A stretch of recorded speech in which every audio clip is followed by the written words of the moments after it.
My whole world changed one day. Went to an all-day training session in Charlotte, North Carolina. Lived in Lancaster, South Carolina, which is about 38 miles south of there. Spent the day, didn't learn a thing. How many of you have ever spent a day and learned absolutely nothing?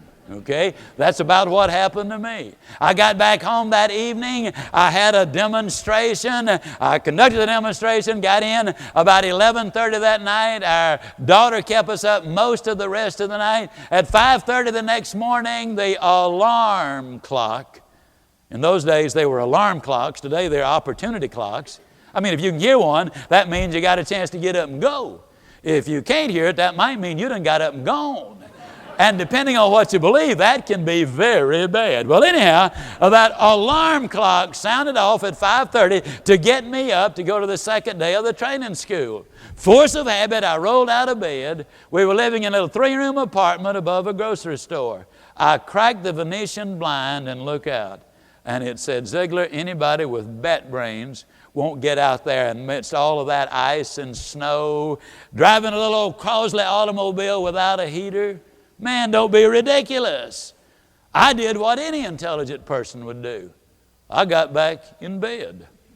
But as I lay there, the words of my mother came back to me. And again, here's that repetition that's so important. My mother preached me 1,000-sentence sermons. When a task is once begun, you leave it not until it's done. And be a matter great or small, you do it well or not at all. She said, your word is your bond.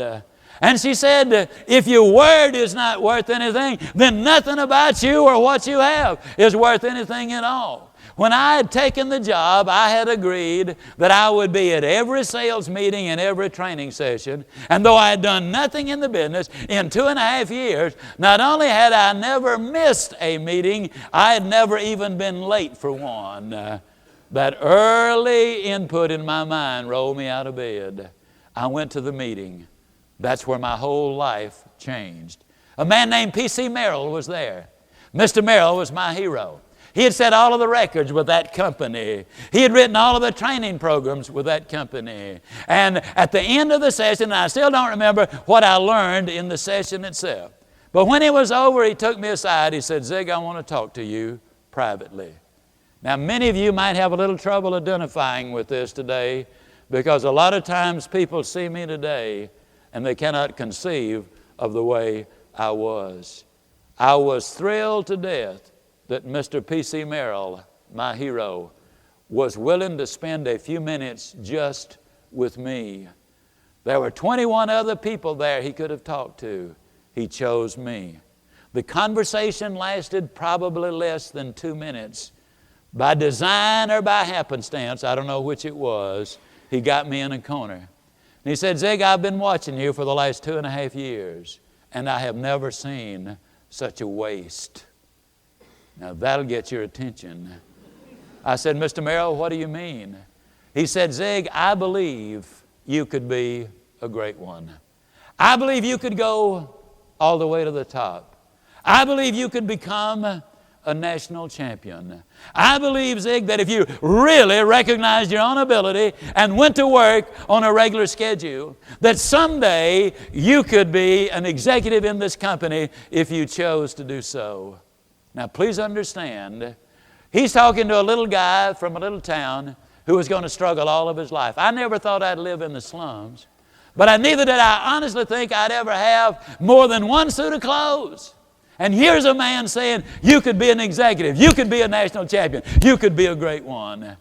I said, Mr. Merrill, do you really believe that? He said, Zig, I know it. I'm here to tell you that the picture of myself changed dramatically. There's an old and true statement. A lot of people have gone a lot further than they thought they could because somebody else thought they could. Now, I want to emphasize 2 points. First of all, Mr. Merrill was a man of unquestioned integrity. I knew he was speaking truth. I knew that was the way he felt. Had I thought for one moment that he was just telling me that so I'd go sell more cookware so he would look good, then it would have had zero impact. But knowing him as I knew him and knowing his reputation, he said, you could be a great one. I believed him. Now let me emphasize the second point. when he said, go to work on a schedule, so enormously important. Let me emphasize that at that point, I knew how to get prospects. I knew how to make appointments. I knew how to conduct demonstrations and handle objections, and I knew the sales closes. The salesman was ready, but the man was not ready. Until you get the man ready, the salesman is not going to get ready. Until you get the person ready, the teacher is not going to be ready. You got to be before you can do. I had already been trained in the skills and techniques. And now the confidence that goes with a healthier self-image was my own. When I left that meeting that day, I'll tell you, I was floating on cloud 9. That little Crosley automobile, how many of you ever remember that little Crosley automobile? That little Crosley automobile without a heater, I mean, it never touched the ground on the way back. When I addressed the 3 couples who were there that evening, had they been even half smart, they would have opened the demonstration by saying, okay, Zig, we know you're going to be the national champion this year. Don't worry about a demonstration. Just give us something to eat, man, and we'll go ahead and buy. They never had a chance. Now, let me emphasize something very important. I had not learned anything about selling, but I learned a whole lot about me. And when my image changed, everything about me had changed. I finished that year the number 2 salesman in America out of over 7,000. I had the best promotion that company had to offer. The next year, I was the highest paid manager in the United States with them. 3 years later, I became the youngest divisional supervisor in the 66-year history of that company. Today, ladies and gentlemen, I never make a talk. Whether I'm speaking here in Dallas, Texas to you in this magnificent Meyerson Symphony Hall, or whether I'm speaking to a dozen retired Baptist preachers a few years ago, or whether I'm speaking to 23,000 FFAers up in Kansas City, or whether I'm speaking to anybody anywhere, I always pray, Lord, make me a P.C. Merrill in the life of the people who are there. I travel a lot. I get to meet a lot of people. I seldom get to know anyone, and I'm the loser as a result of it. I wish I could.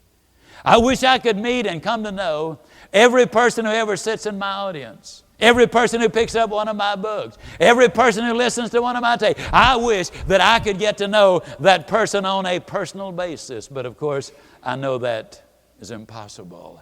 But if I could, and please let this substitute for what I would say to you. I would look you straight in the eye and I would say to you, you were born to win. There are 12 billion people that have walked the face of this earth. There has never been another one like you. You're rare. You're different. You are special. You are unique. You're fearfully and wonderfully made. You were born to win. But in order to be that winner, you got to plan to win. You got to prepare to win. Then and only then can you legitimately expect to win. I don't know how many of you voted last November. I did. I hope all of you did.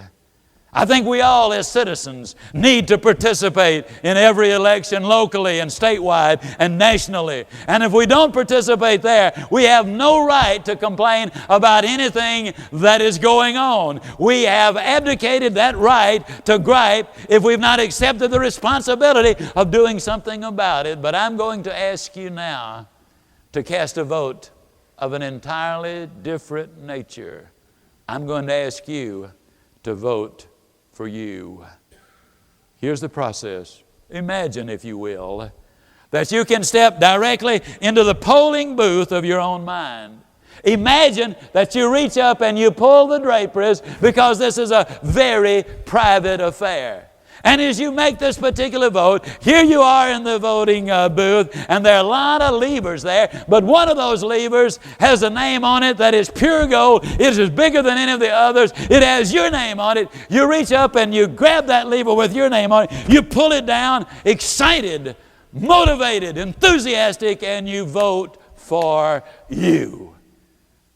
And when you do, you'll discover that long ago, God had already voted for you. I'm here to tell you that eternal arithmetic clearly says that you plus God equals enough. Enough.